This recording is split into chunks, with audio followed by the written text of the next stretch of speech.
우리나라 소비자들이 쌍용차에 바라는 건 뭘까요? 하나 확실한 건 쌍용차가 잘 성장하길 바라는 마음만 있는 건 아닐 거라는 겁니다. 쌍용차가 해줬으면 하는 역할이 분명 있거든요. 현대차그룹을 견제하는 건데 이건 현대차그룹을 성장하는 걸 막아라 이런 뜻이 아닙니다. 원래 시장이라는 건 경쟁 상대가 있어야 하는 거잖아요. 그래야 회사도 건강하게 성장할 수 있고 하나의 독점 회사가 있는 것보단 규모가 큰 회사를 간접적으로나마 견제해주는 회사가 있어야 소비자들한테도 더 합리적이고 좋은 선택지가 생길 수 있는 거니까요. 쌍용차가 이런 역할을 다시 할 수 있다는 가능성이 보이기 시작했고 가장 큰 걸림돌이 자금력이었잖아요. 이 걸림돌이 최근에 사라지려 하고 있습니다. 그리고 현대차보다 쌍용차가 먼저 발표한 게 하나 있는데 이것도 분위기가 상당히 좋습니다. 어떤 이야기인지 쉽고 빠르게 정리해드리겠습니다. 쌍용차가 최근까지 아쉬웠던 게 하나 있습니다. 흑자 전환을 했다는 것 자체가 굉장히 대단한 사건이기도 하고 KG그룹을 비롯한 쌍용차 직원들한테 충분히 격려를 해줄 만한 이유이기도 했습니다. 그런데 지난 10년간 시장에서 제대로 된 역할을 하지 못했기 때문에 최근에 나온 영업이익만으로는 부족했습니다. 이제부터 진짜 신차 개발도 많이 하고 토레스를 시작점으로만 삼아야지 토레스에서 안주하는 순간 지난 10년 동안 있었던 징크스를 그대로 반복하는 게 되는 거잖아요.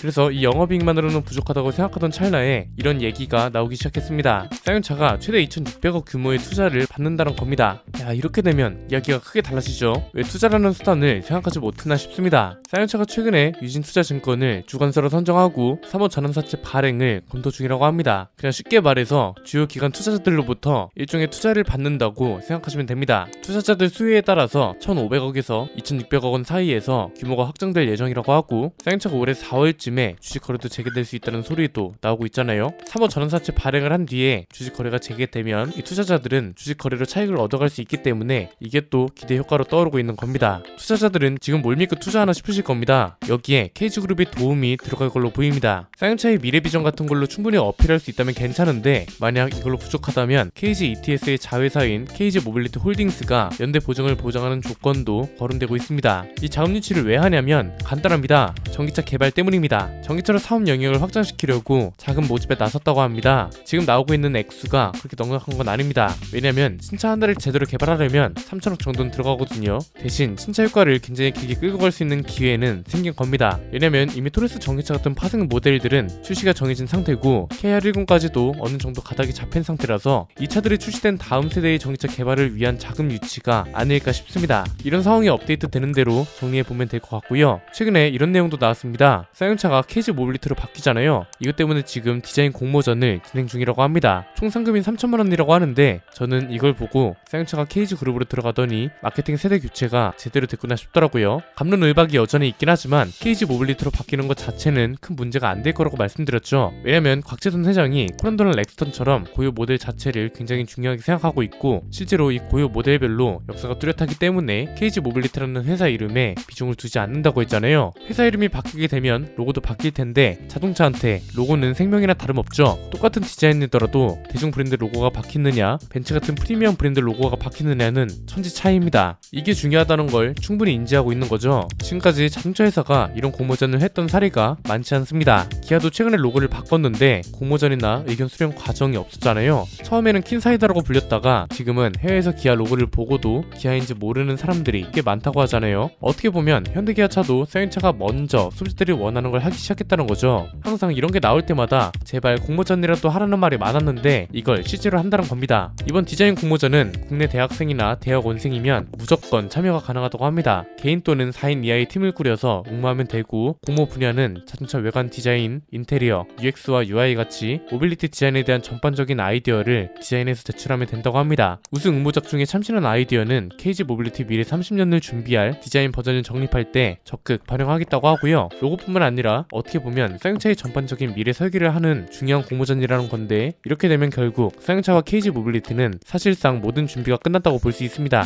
기존에 있던 악조건이나 걸림돌들을 투자 유치나 공모전 같은 걸로 커버한다는 거잖아요. 그래서 저는 무슨 이야기를 하고 싶냐면 신차 전략을 다시 한번 제안하고 싶습니다. 고민을 많이 해봤습니다. 돈이 되는 차가 먼저냐 점유율을 위한 차가 먼저냐 했는데 최종적으로 정리한 순서는 이겁니다. 첫 번째는 이 스타일을 개성할 수 있는 차를 만드는 겁니다. 이 차는 쌍용차 입장에선 돈도 되고 점유율도 상당 부분 차지할 수 있는 차가 될 겁니다. 이미 비슷한 차를 개발하는 걸로 알고 있고 시장 진입 확률 자체도 굉장히 낮죠. 국산 미니밴은 카니발 하나밖에 없고 없고 얘 혼자 점유율 80%를 가져가고 있습니다. 중요한 건 뭐다? 카니발도 곧 페이스리프트 되면서 가격이 오를 거란 거죠. 적절한 선에서 타입을 하면 될 것 같은데 사용차한테는 이스타나라는 차가 있었잖아요. 이 차를 개성한다고 하면서 카니발 같은 승용 미니밴을 개발하면 좋지 않을까 싶습니다. 이스타나라는 차 자체가 굉장히 성공한 케이스이기도 하고 아직까지도 회자될 정도면 말 다 했죠. 포란도 투리스모는 성공과는 거리가 굉장히 멀고 토레스가 무쏘를 개성하고 KR10이 코란도를 개성한 것처럼 새로운 미니밴은 이스타나를 개성한다고 하면 마케팅 스토리는 일단 완성된 겁니다. 그런 차를 어떻게 만드느냐가 중요한데 당연히 9인승 이상 라인업이 있어야겠죠. 슬라이딩 도어는 필수고 하이브리드가 안 된다면 토레스처럼 저공 인증을 받은 터보 가솔린 모델이라도 있어야 할 겁니다. 코란도 투리스모가 실패한 길을 그대로 따라가지만 않으면 됩니다. 이스타나의 역사와 카니발의 성공 수요를 무조건 따라갔으면 하고요. 디자인은 지프가 패밀리룩을 활용하는 방법을 참고하면 될 것 같습니다. 그런데 체로키 L이라는 차가 있죠. 랭글러로부터 파생된 패밀리룩이 굉장히 자연스럽게 녹아들었잖아요. 쌍용차도 토레스의 패밀리룩을 이런 식으로 활용하면 토레스 대중소라는 말은 확실하게 피할 수 있을 것입니다. 미니밴은 당연히 토레스보다 비싸기 때문에 돈이 될 거고 미니밴 시장이 비어있고 카니발은 가격이 오를 때라서 점유율을 가져오기도 굉장히 수월한 시장입니다. 두 번째는 기존에 있던 차종들을 풀체인지 해야 한다는 겁니다. 기존에 있던 차종은 이제 렉스턴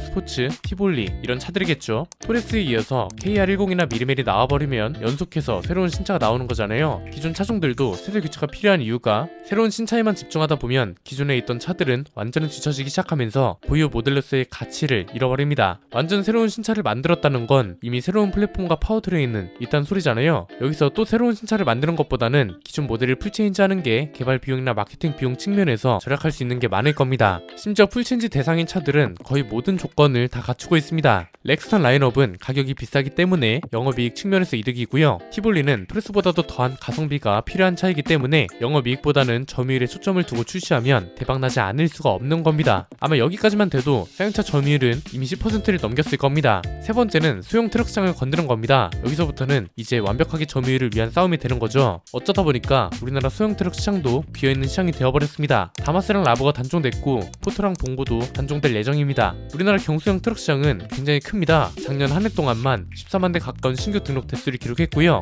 이건 제네시스 전체 판매량보다도 많고 일상시 판매량을 다 합친 거랑 비슷한 겁니다. 우리나라 1톤 트럭 시장은 포토랑 봉고의 동무대입니다. 그런데 이 동무대가 외부적인 요인 때문에 깨질 전망입니다. 2017년에 단종이 예정되어 있고 여러가지 안전 규제 때문에 빈자리를 스타리아를 기반으로 한 화물차가 대신할 겁니다. 심지어 이제는 포토 같은 개방형 화물차가 아니라 벽면과 천장이 있는 폐쇄형 화물차만 팔 수 있습니다. 이 소리는 뭐냐면 더 이상 1톤 트럭 시장이 현대기아차만의 것이 아니라는 소리고 현대기아차도 이런 차를 중심으로 판매하는 건 사실상 처음이라서 똑같은 출발선에서 시작한다는 소리가 됩니다. 구조상 과적 자체가 안 되는 차만 팔 수 있기 때문에 사용차한테도 기회라는 겁니다. 벌써 중국산 벤이 시장 빈틈을 파고들기 시작했고 르노코리아, 카이스트 이렇게 여러가지 집단이 소형 트럭 시장을 진입하려 하고 있거든요. 사용차는 이미 트럭을 만드는 기술이 있습니다. 렉스턴 스포츠도 판매량만 보면 무시 못할 수준입니다. 픽업 트럭 하면 미국이잖아요. 미국은 픽업 트럭 단일 모델만 파는 게 아니라 이 차 하나를 가지고 여러가지 파생 모델을 만듭니다. 사용차도 비슷한 개념을 가져가면 어떨까 싶습니다. 스타리아 기반 화물차가 있는 것처럼 렉스턴 스포츠 기반의 화물차도 있는 거죠. 픽업 트럭뿐만 아니라 1톤 화물차, 냉동 탑차, 덤프 이런 다양한 라인업을 출시한다면 점유율 싸움에서 굉장히 유리할 겁니다. 어차피 스타리아 화물차가 나오면 시장 평균 가격도 오를 수밖에 없어서 사용차가 파생형 트럭을 출시하기도 더욱 좋아지는 겁니다. 오늘 말씀드린 세 가지만 돼도 사용차 점유율이 못해도 15% 이상은 되지 않을까요? 무조건 저렴한 차로 점유율을 높이라는 것도 아니고 회사한테 필요한 돈이 되는 차들도 충분히 출시할 수 있는 상황이라서 나름대로 정리한 걸 제안해 본 겁니다. 회사 자금 상황이나 비전 같은 걸 저는 제3자 입장이기 때문에 완벽하게 할 수는 없습니다. 그냥 제 의견은 참고 정도만 해줘도 좋을 것 같습니다. 마침 디자인 공모전도 한다길래 미래 비전과 관련해서 아이디어를 제시해 본 거라 뭐가 됐든 좋은 방향으로 성장해 줬으면 좋겠네요. 오늘 내용은 여기까지입니다. 내용이 유익하셨다면 구독과 좋아요, 알림 설정 부탁드립니다. 지금까지 저는 안피디였습니다. 감사합니다.